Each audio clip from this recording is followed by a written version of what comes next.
Assalamualaikum kerabat Bos Hasil.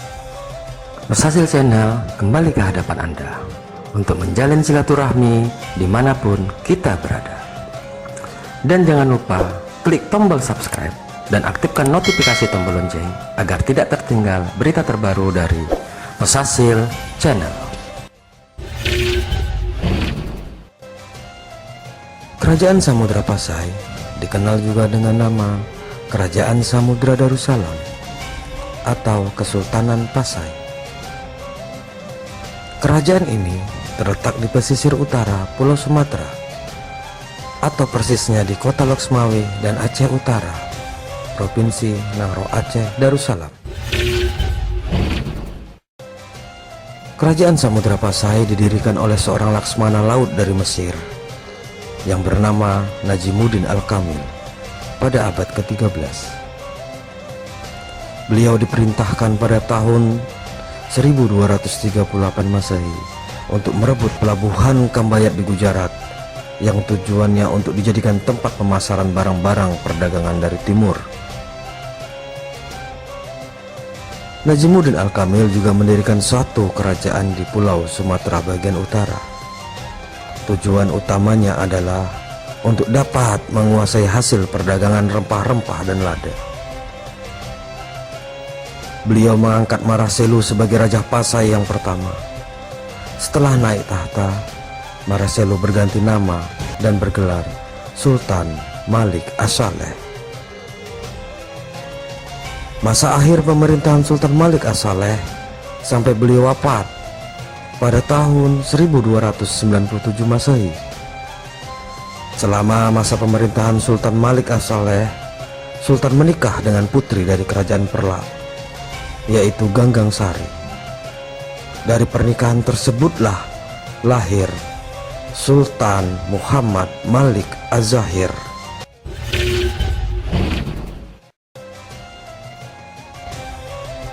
Sultan Muhammad Malik Az-Zahir menjadikan kerajaan Samudra Pasai sampai pada masa keemasan, di mana beliau menyatukan Kerajaan Perlak di bawah kepemerintahan Kerajaan Samudra Pasai, serta memperkenalkan pertama kali penggunaan emas di lingkungan kerajaan. Hal ini yang mengakibatkan Kerajaan Samudra Pasai menjadi pusat perdagangan terbesar di Sumatera pada saat itu. Kerajaan juga menjadi terkenal sebagai tempat penyebaran agama Islam.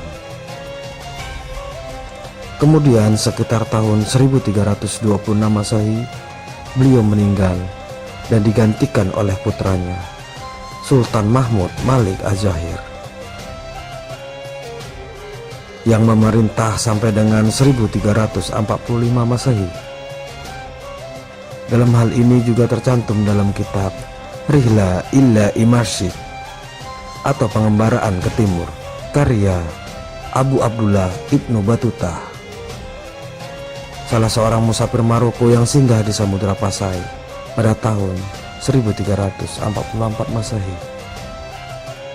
Ibnu Battuta bercerita bahwa Sultan di negeri Sumatera menyambutnya dengan penuh keramahan.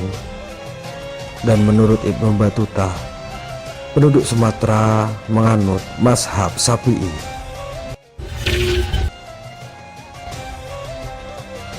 Masa kebangkitan kembali Kerajaan Samudra Pasai adalah di bawah masa pemerintahan Sultan Zain Al-Abidin Malik Az-Zahir, tepatnya pada tahun 1383 sampai dengan tahun 1405 Masehi.